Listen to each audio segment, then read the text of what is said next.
Olá pessoal, bom dia, boa tarde, boa noite. Vamos para a segunda parte da nossa aula 6 sobre escoamento interno. Como eu comentei, né, eu vou dividir essa aula em algumas partes, porque é um conteúdo muito importante. Boa parte dos trabalhos que a gente vê em engenharia envolvem escoamento interno, né, escoamento em dutos. Então eu quebrei em algumas partes, né? Eu ainda não gravei todas as outras, então eu não sei quantas mais eu vou colocar, mas eu estou tentando dar uma suavizada para não ficar só um vídeo muito grande. Certo? Então, vamos ver aqui o que a gente já viu, né? O livro, ele separa em parte A e parte B, né? Então, a gente já viu um pouco aqui da parte A, escoamento laminar completamente desenvolvido, né? Lembra que a gente viu sobre região de entrada, sobre camada limite, as camadas limite se encontram no centro da tubulação, certo? E a gente viu também o escoamento laminar completamente desenvolvido entre placas planas paralelas infinitas. Agora a gente vai ver um pouco sobre o desenvolvimento em um tubo, certo? A gente vai usar o escoamento laminar como base. Essa aula a gente vai ver só a parte de escoamento laminar. E a gente vai partir das equações de Navier-Stokes, né? Então, se vocês verem o livro, ele vai fazer um desenvolvimento um pouco anterior à equação já pronta de Navier-Stokes. Eu estou pegando a equação já pronta, então seria o mesmo desenvolvimento que foi feito para chegar na equação de Navier-Stokes, ele usa para cada caso específico aqui. Mas como a gente já fez isso em outra aula, então estou partindo dela, certo? Ah, as considerações são a mesma, né? O que eu digo é que tudo parte da segunda lei de Newton, né? Então, o somatório das forças, né? Então a gente trabalha com somatório de forças nos dois casos. Na via Stokes ele já está um pouco mais mastigado para a gente já partir dali. A gente vai ver o completamente desenvolvido, esses escoamentos, né? A gente vai passar da região de entrada. A gente já viu sobre a região de entrada, a gente não vai mais trabalhar com isso, porque geralmente a gente tem tubulações muito longas, a maior parte do escoamento já está plenamente desenvolvido, então o interessante para a gente é trabalhar nisso. E a gente vai partir daí para coordenadas cilíndricas, né? A gente vai sair do cartesiano para coordenadas cilíndricas, que é mais fácil quando a gente está trabalhando com tubulações. A gente tem o eixo axissimétrico, né? Isso significa o quê? Que não varia em θ.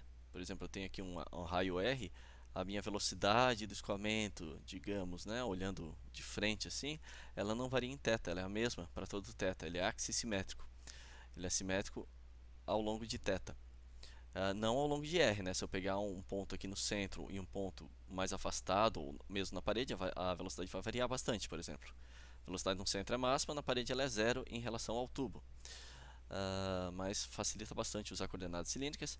E depois a gente vai para a parte de escoamento em tubos e dutos. A gente já está vendo um pouco isso, né? Mas a gente vai a gente vai ir para a parte B para visualizar o conceito de perda de carga, né? Que é muito importante para dimensionar daí bombas e ventiladores. Então a gente parte desses desenvolvimentos que foram feitos aqui na parte A, em especial para a parte laminar, né? E a gente entra na parte B. Nessa aula eu entrei só até o conteúdo da perda de carga em escoamento laminar, certo? Escoamento turbulento a gente vai pegar na aula 3. Então essa aula vai ser totalmente a parte de laminar, certo? Então vamos dar uma olhada aqui no escoamento laminar completamente desenvolvido em um tubo. Então, como exemplo final do escoamento laminar completamente desenvolvido, a gente vai para completamente desenvolvido em um tubo, certo? Em vez de placas planas paralelas, a gente vai para tubo. Então, o escoamento é axissimétrico, como eu comentei, é mais conveniente trabalhar em coordenadas cilíndricas. Então, a gente vai ter que eixos, né? A gente vai considerar o eixo, aqui ele usa X, ou algumas vezes eu uso Z, para ser o eixo longitudinal da minha tubulação, né, o comprimento da minha tubulação. Eu tenho o eixo do raio, que parte aqui de zero no centro até um raio R maiúsculo, que daí seria o raio físico, né, o raio realmente da minha tubulação, do meu tubo. E o R minúsculo é a variação, né, de zero até o R maiúsculo. E eu tenho daí um volume de controle diferencial anular, né, essa região anular, onde eu tenho aqui as propriedades, né? Por exemplo, a velocidade ela é igual nessa região anular. Então a gente trabalha dessa forma, certo? Eu tenho um dr e um dx ou dz nessa direção, ok? E aqui eu tenho daí o volume de controle diferencial e as forças que estão acontecendo, né? Isso aqui a gente já viu em outros desenvolvimentos, então não vou repetir. Ah, a gente vai partir das equações de Navier-Stokes, soltou um tracinho aqui, né? Separando os dois, em coordenadas cilíndricas, ok? Então, como é que ficaria o perfil de velocidade, né, no tubo? Vamos considerar que eu tenho aqui minha tubulação com um diâmetro d qualquer. Esse aqui seria o meu raio máximo da tubulação. Eu pego uma coordenada z ou x, dependendo, né? Vou usar z, mas o livro usa x. E aqui um raio r. O meu perfil de velocidades, daí, ele vai ser assim, né? De uma forma circular. Isso aqui depende se é laminar ou turbulento. Como a gente está trabalhando com laminar, a gente pode colocar mais nesse sentido parabólico. Se for turbulento, gente, ele desenvolve um pouco mais rápido pelos efeitos turbulentos, né? Eu puxo um pouco, vamos dizer assim, da quantidade de movimento do centro e jogo mais para as extremidades. Ele fica um pouco mais, um pouco mais ovalado dessa forma, né? Para o turbulento. Mas vamos ignorar isso por enquanto. A gente está no laminar. E eu tenho aqui, né, o meu z. O que significa que ele é axissimétrico? Quer dizer que a velocidade não é função de θ, né? Isso aqui quer dizer que ele é axissimétrico. Então, se não é função de θ, quer dizer que se eu pegar aqui para um raio r qualquer e eu olhar de frente essa tubulação, em todos os pontos para esse raio r qualquer, a minha velocidade é igual. Ela não varia com θ, né? Plenamente desenvolvido quer dizer que ele não é função de z. Isso aqui é para o plenamente desenvolvido. Né? Por que isso? Ouvido. Porque o meu perfil já está desenvolvido, né? Se eu pegar o meu perfil de velocidade nesse ponto z aqui, ou nesse ponto z, ou nesse, né? O perfil vai ser o mesmo, certo? Isso para um caso laminar aqui.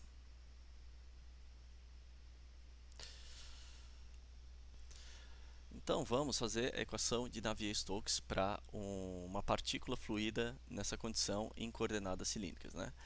Eu tenho aqui ρ dvz dt mais vr dvz dr, né? Aqui seria a minha velocidade na direção z e aqui na direção radial, certo? Depois a gente vai ver o que tem e o que é zero, o que a gente pode cortar. Mais v θ dvz dθ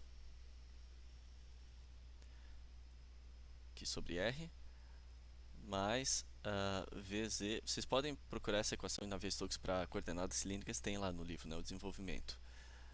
dvz dz igual a, vou continuar aqui embaixo para caber tudo, né? Rho gz menos dp, isso aqui é muito importante esse termo, né?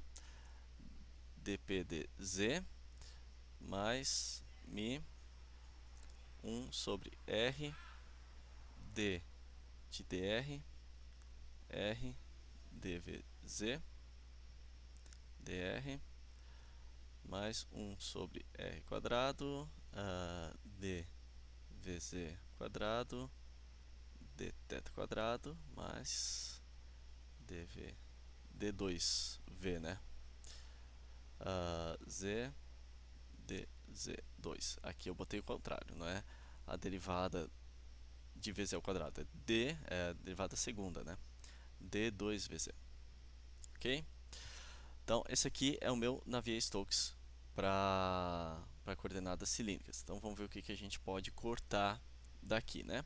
Primeiro, comentando, né? Isso aqui tudo, gente, esse termo aqui, né? Representa a aceleração de uma partícula fluida. Ok? Aceleração da partícula fluida. Vocês já podem até imaginar o que vai acontecer com esse termo, né? E esse aqui vai representar daí as forças viscosas,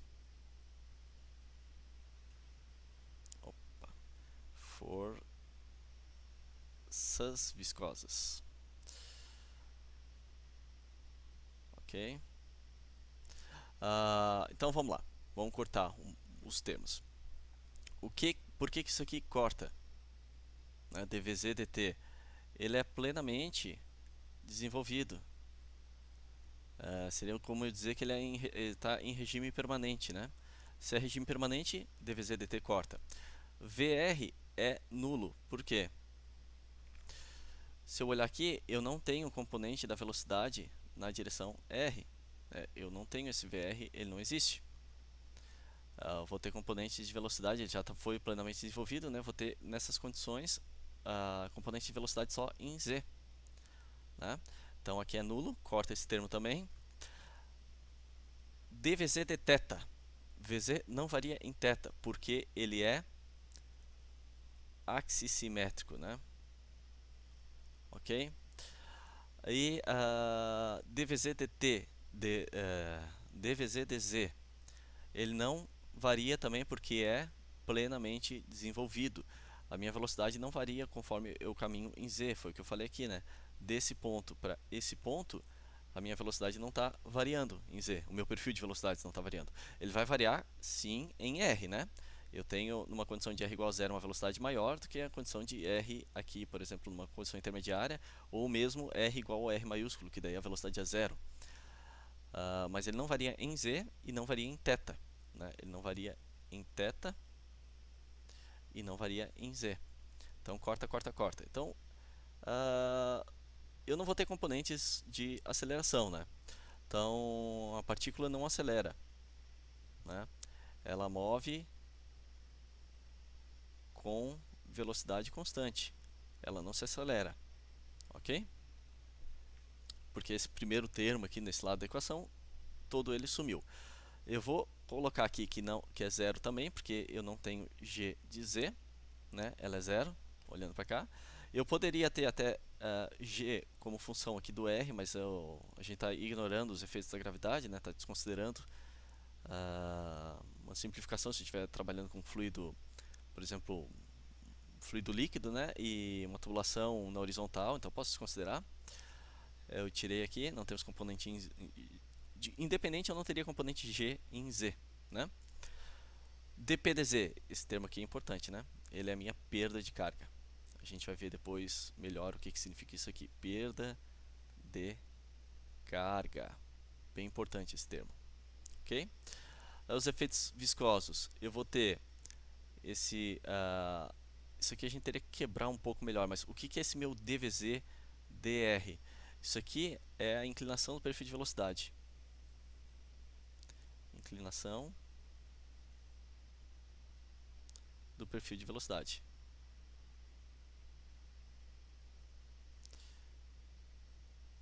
Ok? Ele é zero, né? Ali na minha linha de centro. Se o meu VZ não varia com θ na derivada primeira, aqui a segunda também vai ser zero, né? E dVz dz também é zero, também não varia com a primeira. Então eu posso cortar isso aqui, certo? Então a gente trabalhou bastante aí, a gente cortou bastante termo da minha equação, né? Por simplificações do meu escoamento. Então vamos escrever aqui a equação de Navier-Stokes, deixa eu só voltar. Simplificada, Navier-Stokes, simplificada.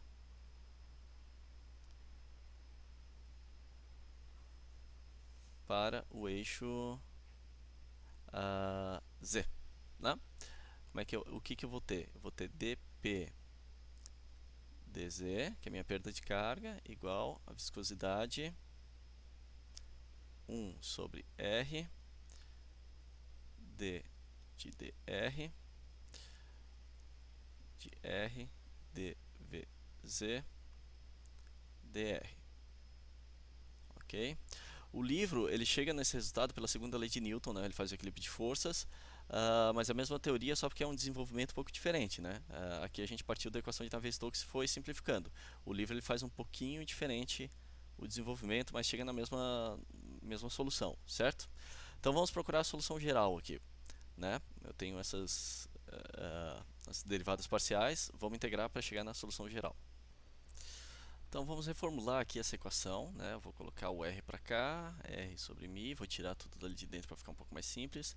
dp dz igual a d dr, dr dvz dr, certo? Então, na primeira integral eu vou ter r quadrado sobre 2μ dp, depois vocês podem fazer com um pouquinho mais de calma isso aqui, né? Mais a constante C1, né? Constante, importante. Daí eu vou precisar das condições de contorno para trabalhar com isso aqui. Igual a R dVz dr. Na segunda eu devo ter R sobre 2μ dp dz mais C1 R igual a dVz dr. Na verdade só rearrumei isso aqui, né? Dividi tudo por R. Daí eu vou chegar então na minha solução, deixa eu botar até aqui em outra cor, a minha solução geral, né? Solução geral, que vai ser r ao quadrado sobre 4μ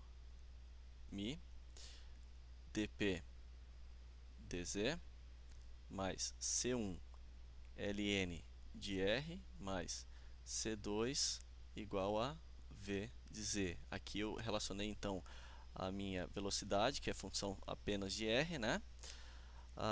E eu tenho então a solução geral para o meu perfil de velocidades. Perfil de velocidades. Ok? Vamos então ver quais são as condições de contorno, né? Eu tenho a condição de contorno 1, que eu posso dizer que meu dvz dr, o que ele é? Parem para pensar. A derivada da velocidade em função do raio, ela vai ser máxima na parede e vai ser zero no meio, né? Ela representa a curvatura do meu perfil de velocidades.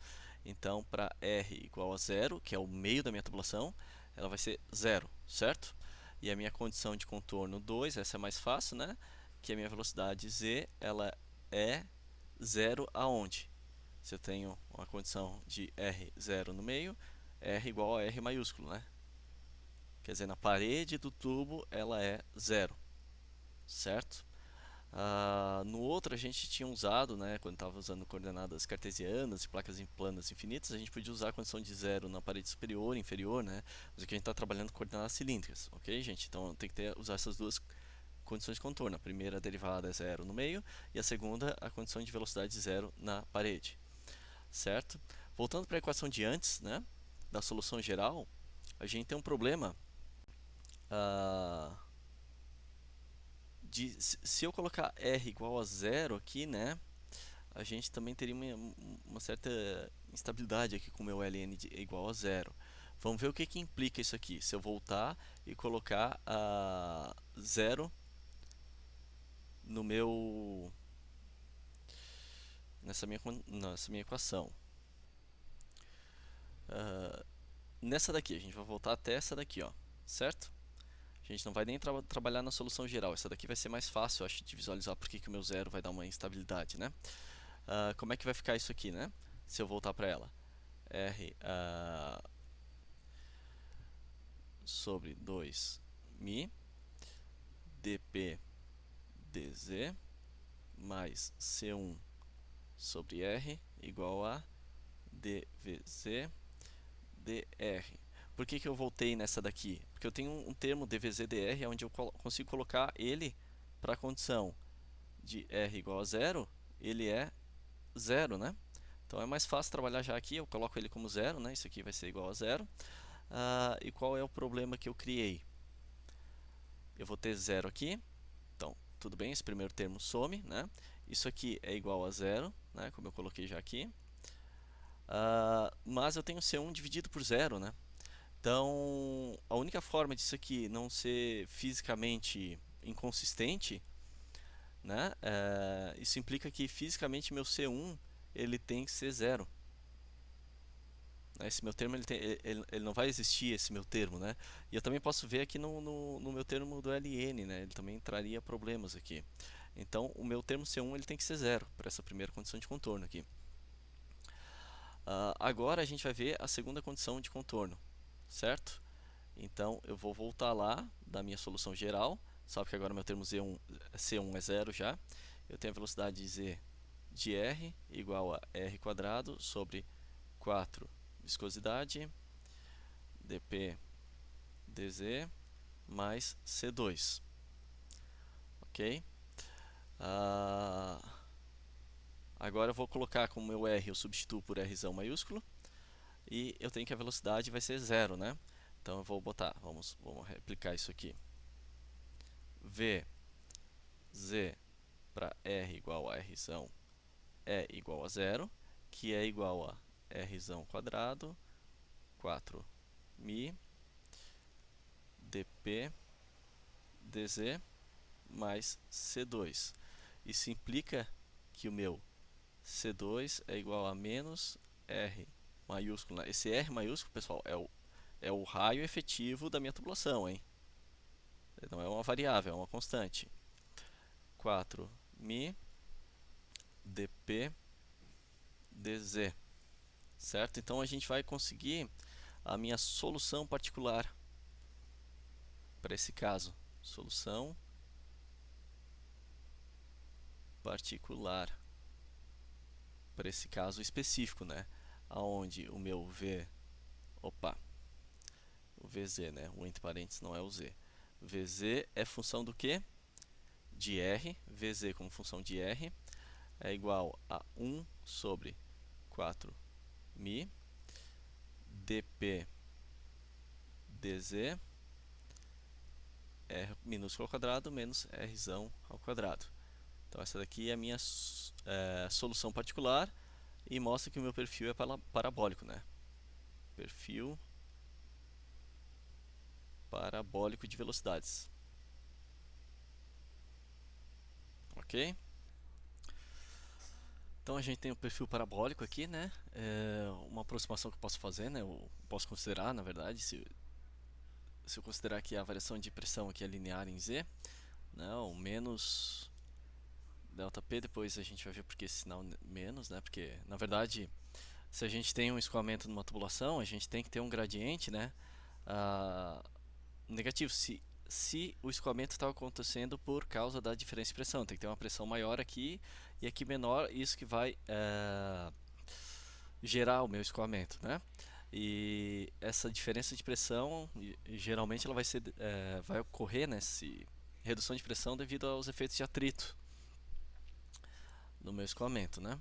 Então aqui eu tenho menos ΔP sobre L, então eu posso colocar aqui minha velocidade Z em R igual a 1 sobre 4 mi ΔP L R quadrado menos R quadrado. Opa.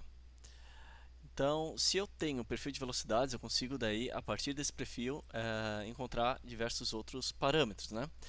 Por exemplo, deixa eu só ver isso. A distribuição de tensões de cisalhamento, né? Distribuição das tensões de cisalhamento.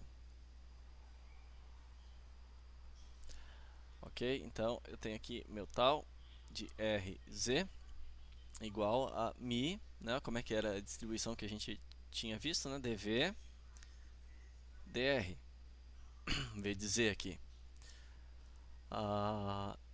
Então, fazendo isso, eu vou chegar em menos R ΔP sobre 2L, que é igual a, né, R sobre 2 dP dz. Ok? O atrito, né, essa tensões de cisalhamento, elas vão refletir no meu atrito, que vai ser o que vai ser o efeito da perda de carga, né? Então, se eu considerar aqui meu perfil de velocidades, eu tenho o meu dVz dr, ele vai ser maior, máximo, aqui na parede, né? E aqui ele vai ser zero, né? Os efeitos de atrito. Então aqui eu vou ter, nesse ponto, efeito máximo de atrito, né? Que devido à minha tensão de cisalhamento,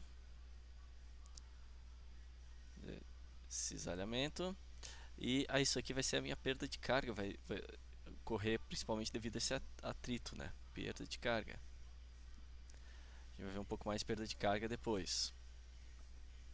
Estou só colocando esse termo já para a gente se familiarizar, né? Então, quanto maior o raio, a perda de carga maior, vai ser maior, né? Se eu estou considerando aqui do zero. Quanto vai aumentando o meu Rzinho, vai aumentando aqui a tensão de desalhamento, né? Essa derivada vai aumentando. E no meio o raio é zero. Então no meio eu não tenho tensão de desalhamento. Vazão volumétrica eu também posso obter, né? Vazão volumétrica.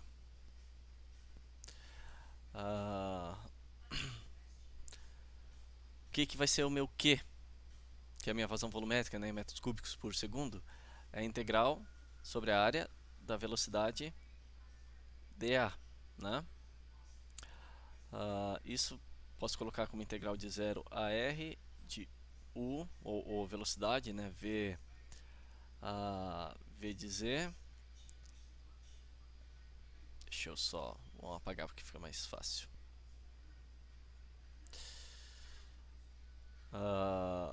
V de z aqui. Aqui sem um vetor, né, porque eu já considero a minha velocidade só na componente z, que só tem na componente z. 2πr dr, né? Eu vou desenvolvendo isso aqui, fazendo essa integral. Eu substituo minha velocidade aqui, né? Eu vou ter a integral de 0 a r de 1 sobre 4 viscosidade, dp dx, r quadrado menos r ao quadrado, 2πr dr. Então, vou chegar com a minha vazão Q igual a menos π r na quarta sobre 8μ dp dz, que é z, né? Isso pode ser igual a π d na quarta 128μ, né? Que daí eu substituo o raio por diâmetro, delta P sobre L.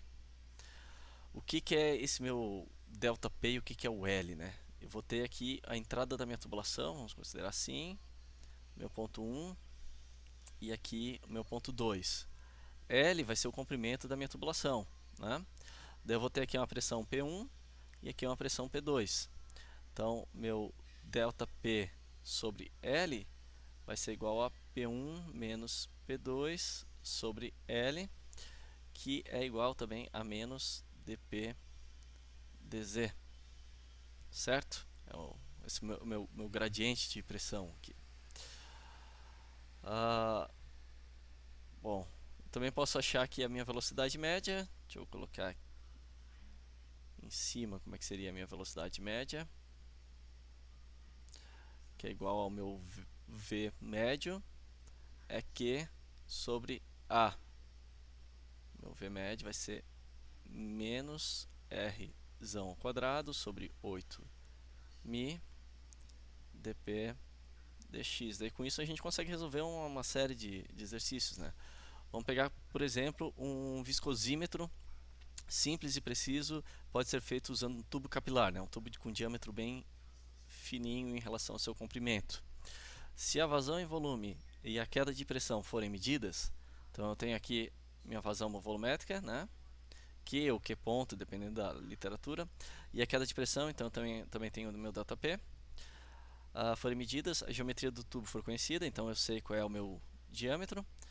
A viscosidade de um fluido newtoniano poderá ser calculada a partir da equação 8.13c do livro. Um teste de certo fluido em viscosímetro capilar forneceu os seguintes dados. Então eu tenho aqui a minha vazão volumétrica, diâmetro, comprimento, meu L, e minha queda de pressão, ΔP, certo?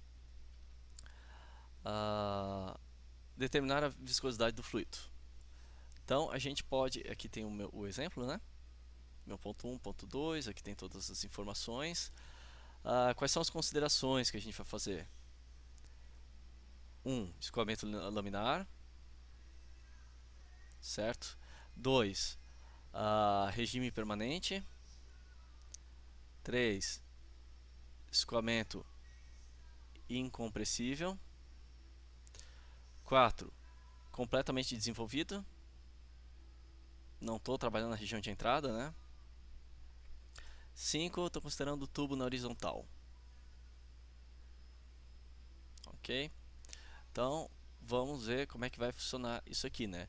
Eu posso partir da minha equação básica que a gente obteve ali atrás para a vazão volumétrica, né? Que é π delta P d na quarta sobre 128 ml. Cadê? π d na quarta, 128 ml delta P. Essa daqui, né? Que a gente está trabalhando. Ok? Então, partindo daí, eu tenho que usando, né, as unidades corretas, né? Se eu isolar meu μ, eu consigo chegar em, substituam todas as unidades, põe tudo no SI, né? 1,74 vezes 10 a menos 3 Newton segundo por metro quadrado. Ok? Vamos então ver qual é a velocidade para ver se o regime realmente é laminar, né? Então a velocidade média vai ser Q sobre área. E isso vai me dar 4,48 metros por segundo. Se eu olhar no meu Reynolds para analisar, né, que é ρv médio diâmetro sobre μ, eu vou ter um Reynolds de 1290, que é menor que 2300, então ele é laminar. Ok, minha consideração então tá certa, né? Eu considerei regime laminar, o Reynolds comprova isso. Vamos ver se a consideração de completamente desenvolvido também é válida, né? Então eu tenho que meu L sobre D, a gente viu, né? Para achar o meu comprimento de entrada,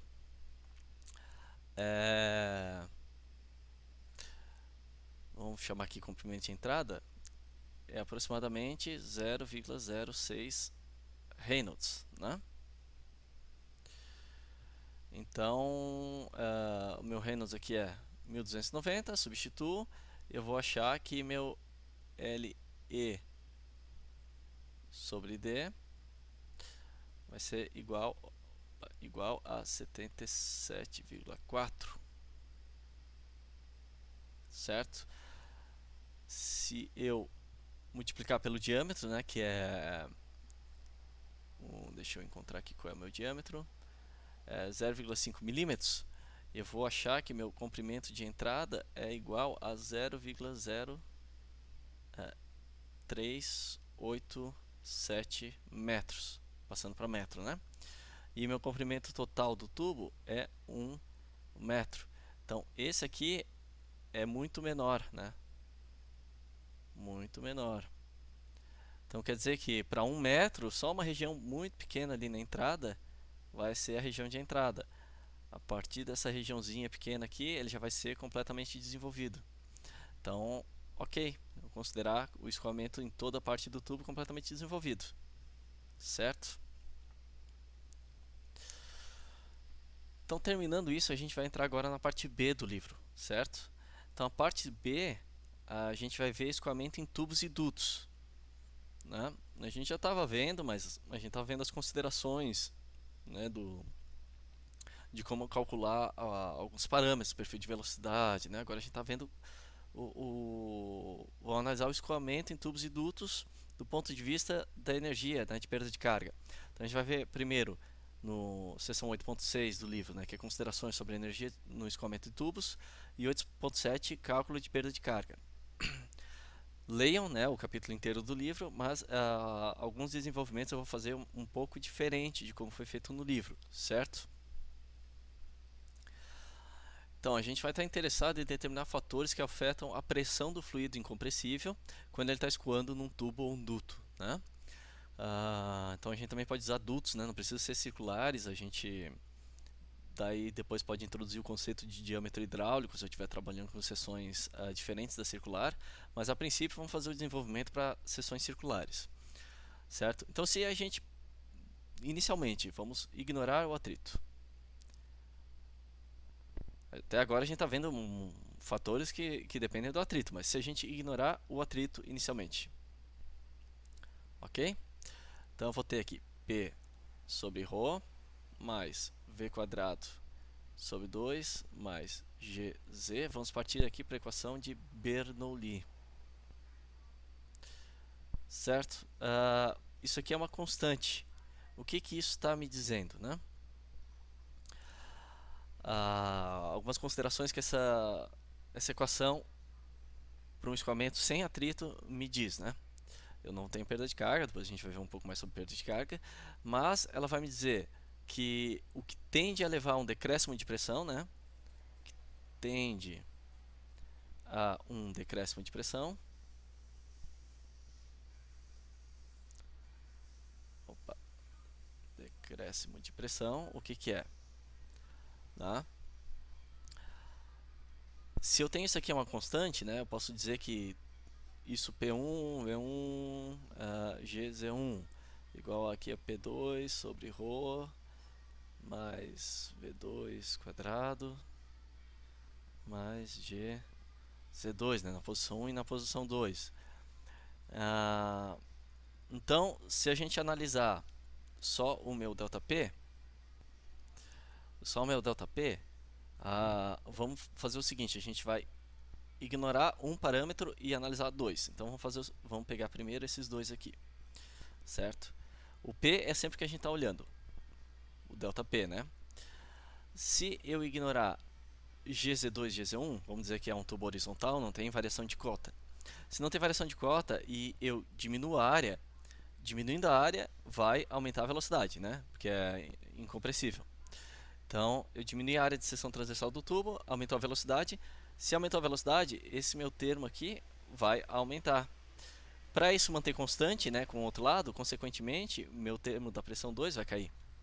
Então, eu tenho um decréscimo de, vamos colocar aqui de novo, de pressão, se eu fizer uma redução da área. Está claro, né? Reduzir a área, aumentou a pressão, aumentou a velocidade. Se aumentou a velocidade, diminuiu a pressão. Se eu fixar a velocidade, vamos dizer que eu fixei a área, né? Então eu vou colocar aqui em amarelo.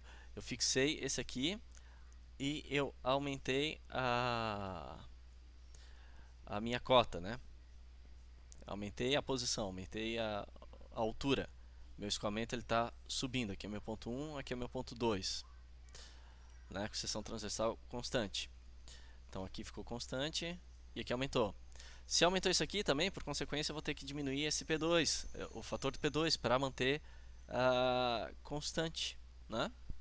Então também, outro fator que vai influenciar é o aumento da cota Z.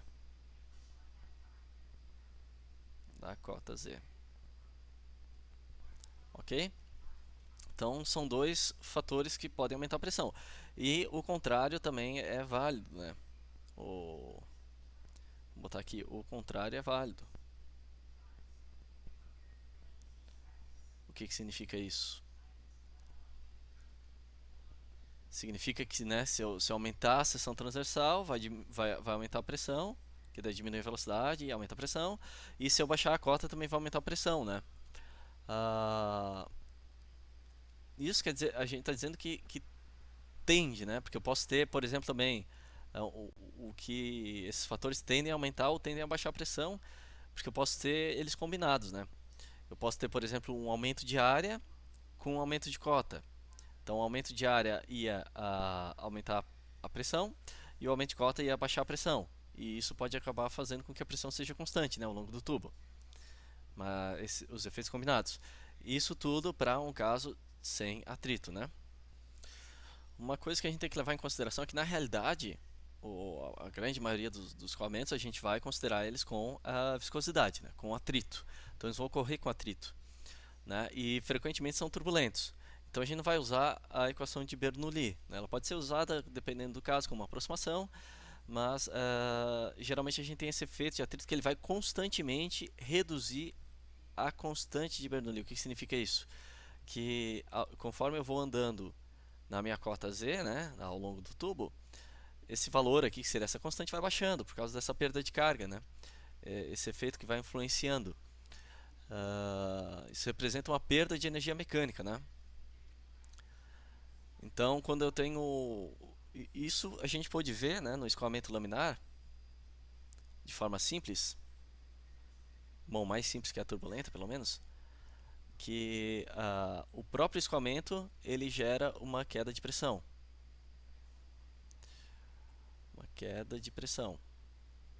Isso significa o quê? Ele tem uma perda de carga, né? A pressão vai constantemente caindo ao longo da tubulação, se manter a seção transversal constante e o tubo na horizontal, né? Isso que eu quis dizer com uma redução nessa constante de Bernoulli, né? Então a gente não vai estar usando a equação de Bernoulli geralmente, mas é só para ter uma noção do que está acontecendo no escoamento.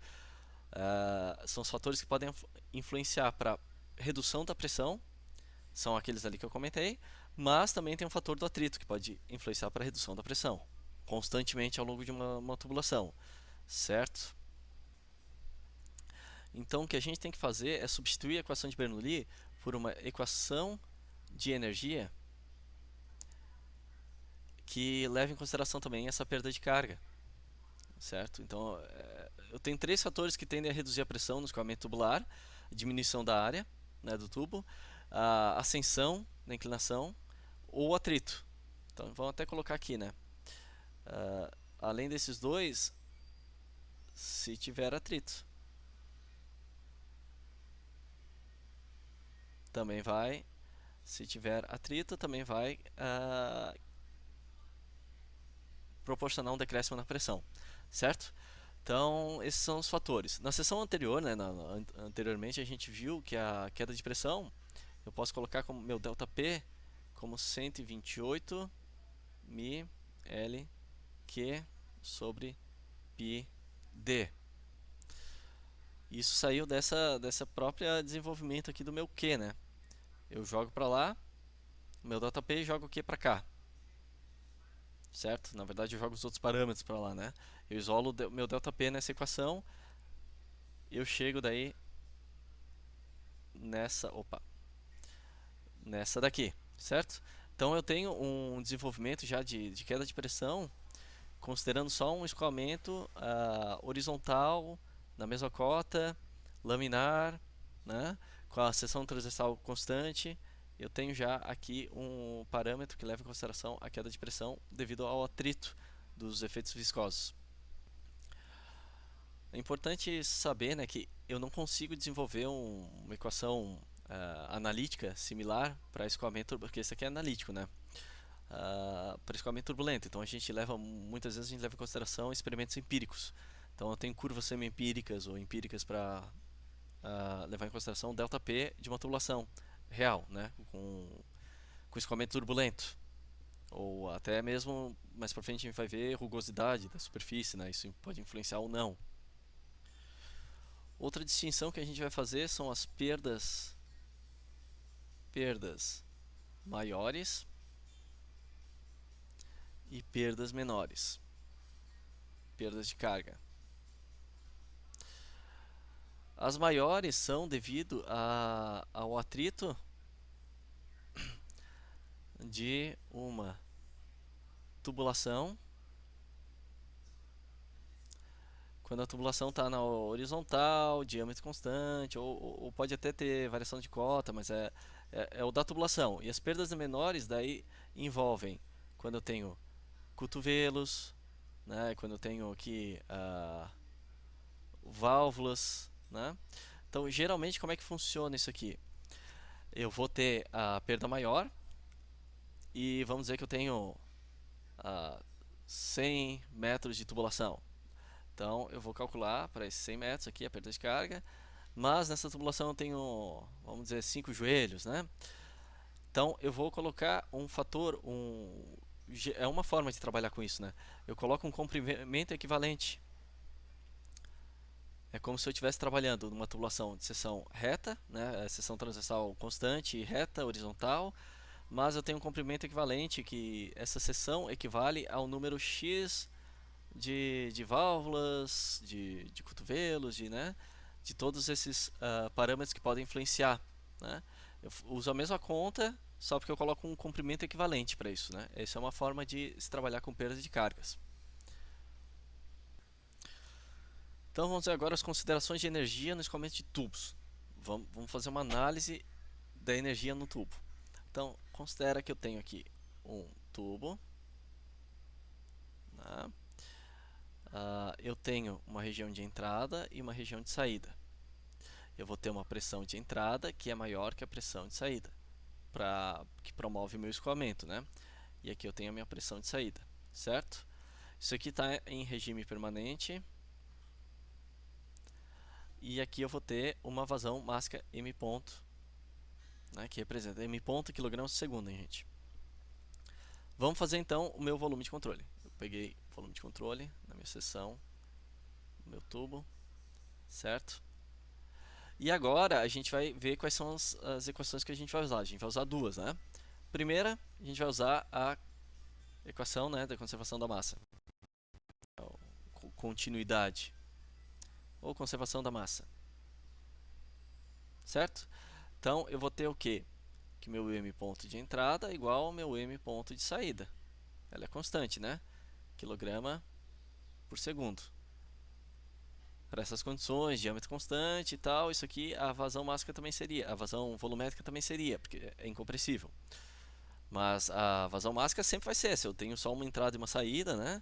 E regime permanente, então não tenho dúvida quanto a isso. E depois eu vou usar a minha segunda equação, eu vou usar a primeira lei. Primeira lei da termodinâmica, né? Que é a minha equação da energia. Ok? Então vou escrever aqui a equação da primeira lei, variação da energia d dt igual, eu tenho um termo aqui de transferência de calor, um termo de trabalho, a vazão máxima é constante, então eu vou colocar ela. Travou o meu OBS, né, o programa, então vamos continuar de onde parou. Então eu tenho aqui d dt, um termo de transferência de calor, um termo de trabalho, um termo de vazão máxima, né? A vazão máxima eu vou considerar como é a mesma, eu vou deixar ela aqui e vou colocar entre os colchetes os elementos que eu tenho.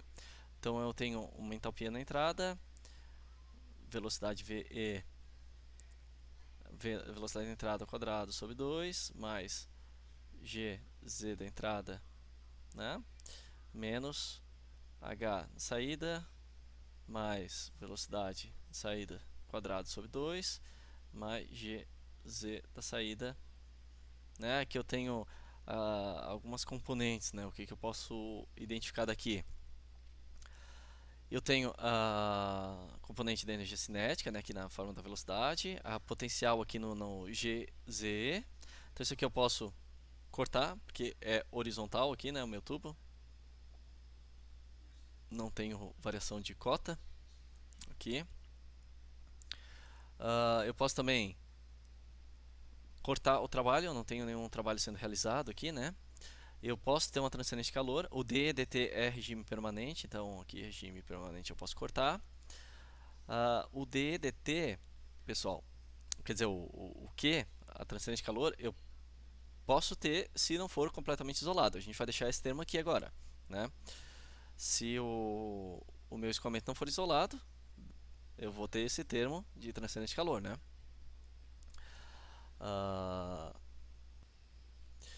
Velocidade eu vou cortar também porque é incompressível. Então a minha velocidade na entrada é igual à velocidade da saída. Eu corto, né? Então eu vou ter, resumindo isso aqui, né, que 0 igual ao meu Q, da taxa de transferência de calor, mais M ponto H da entrada menos H da saída, né? Esse meu Q, eu posso ter aqui uma transferência de calor ou não, né? Do meu tubo. Essa transferência de calor, do que é? Não quer dizer que eu tenho uma resistência elétrica, não quer dizer... É porque o atrito do fluido da própria viscosidade do fluido, ele vai aquecer o fluido, né? Eu não tenho nenhum elemento transferente de calor no sentido de uma placa aquecida, nem nada. O fluido entrou numa temperatura, vazão máxima, uma condição termodinâmica, né? E ele vai sair em uma outra porque ele aqueceu devido a esse atrito. Então, pode ocorrer de duas formas aí. Ou ele pode perder calor para o meio, né, e manter a sua energia interna estável, ou ele vai ter uma variação na energia interna, como a gente vai ver, né? Então, isso aqui tudo diâmetro constante, regime permanente, né? Então, o que, que eu posso falar da entalpia? A gente viu, né, na aula da primeira lei, ela é U mais PV, né? Então, eu tenho entalpia, né, minha energia interna mais PV. Então, eu vou ter que menos Q vazão máxima igual a U de entrada mais P de entrada, V de entrada, menos U de saída, mais P de saída, V de saída, né? Vamos então isolar um pouquinho melhor isso aqui. Deixa eu colocar em outra cor. Eu posso isolar dessa forma: menos Q M ponto mais U de saída menos U de entrada igual a PE VE menos PS VS.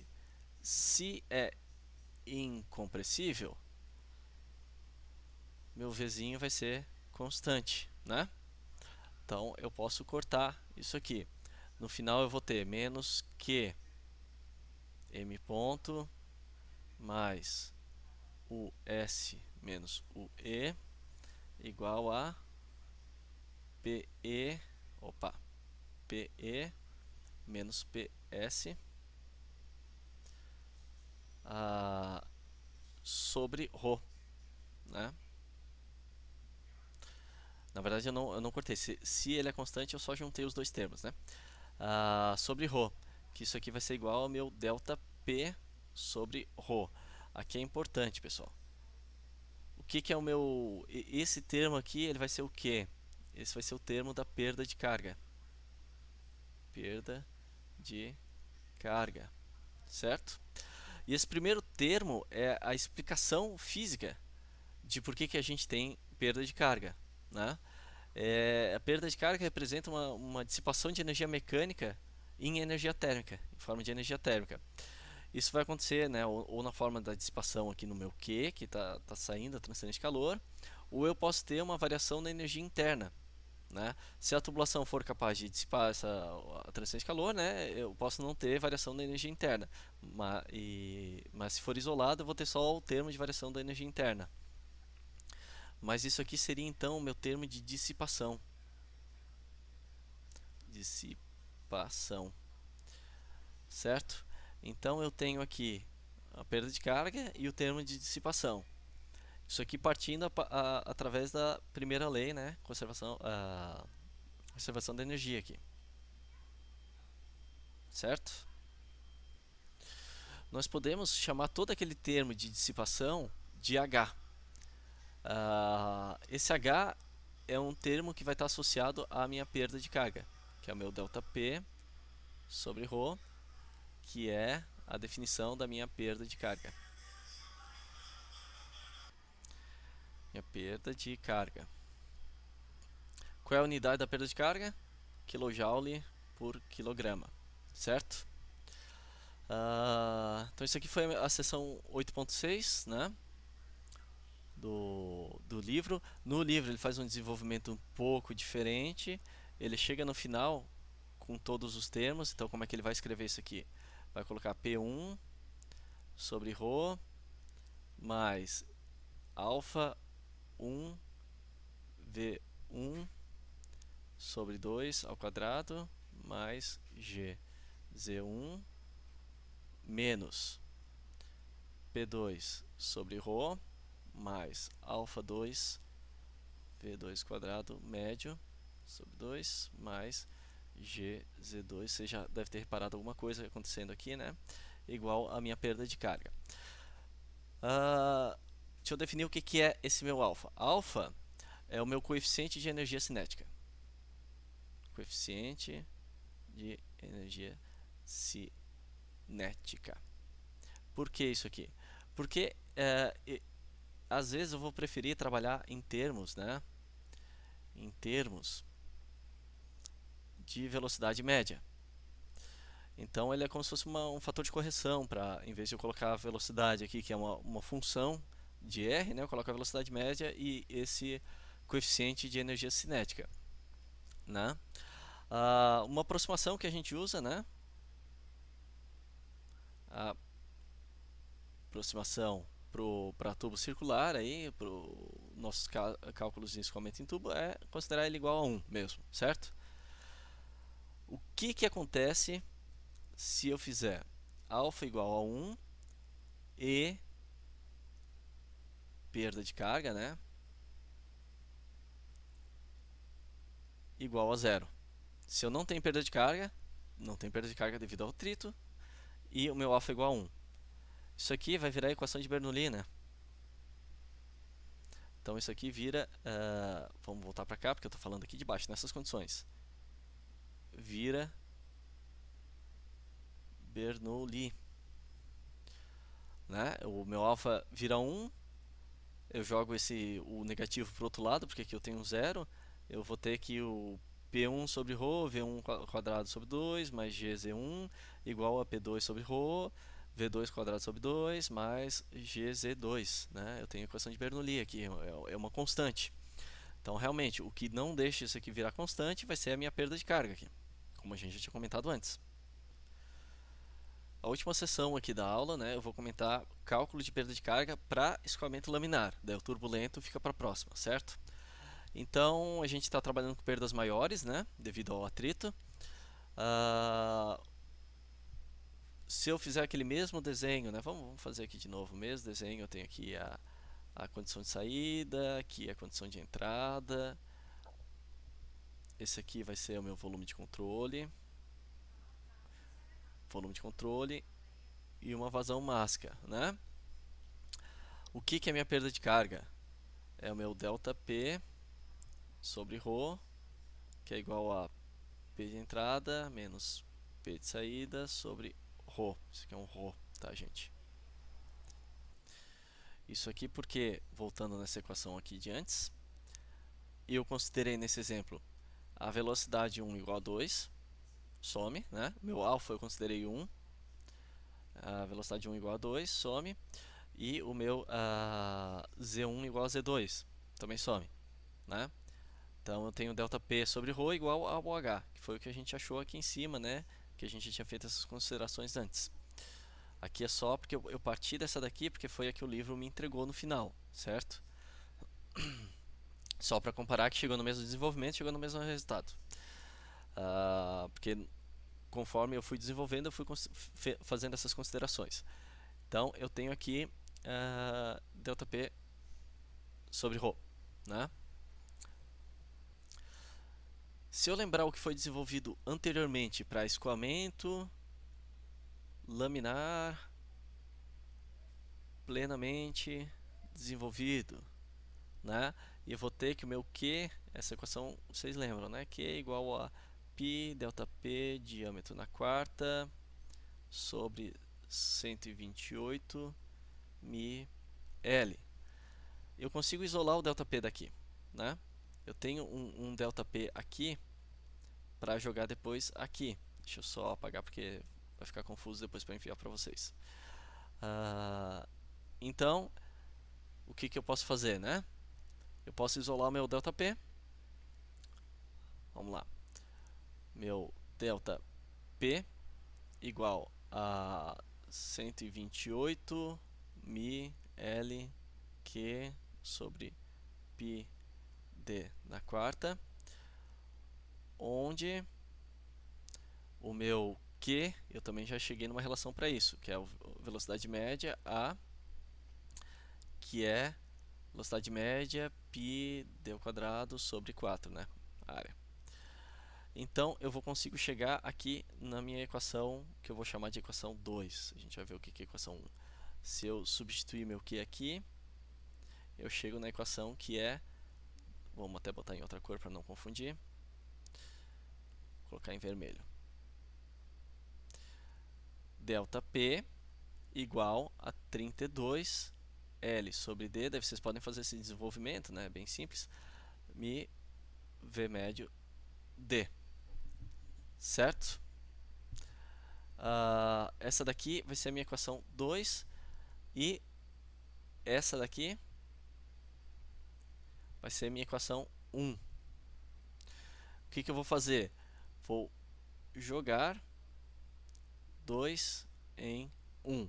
Perceba, a equação 1 a gente desenvolveu usando a equação da energia, a primeira lei. A equação 2 a gente desenvolveu considerando um escoamento laminar, né? Escoamento viscoso laminar. Então, na 2 eu encontrei uma relação para o ΔP e eu joguei na 1, certo? Então eu vou ter o quê? Vou ter 32 L sobre D sobre ρ mi V médio D igual a H. Eu ainda posso daí substituir, usar o número de reinos aqui, substituir para chegar numa relação final. Façam esse desenvolvimento. 64, só vou colocar o final, mas é só um rearranjo, né? L, D, V médio quadrado sobre 2 igual a H, certo? O meu H, ele vai ser em kJ por quilograma, como a gente comentou, ele é a minha dissipação, ok? Ele vai ser a minha dissipação. E isso aqui é uma relação para quê? Plenamente desenvolvido,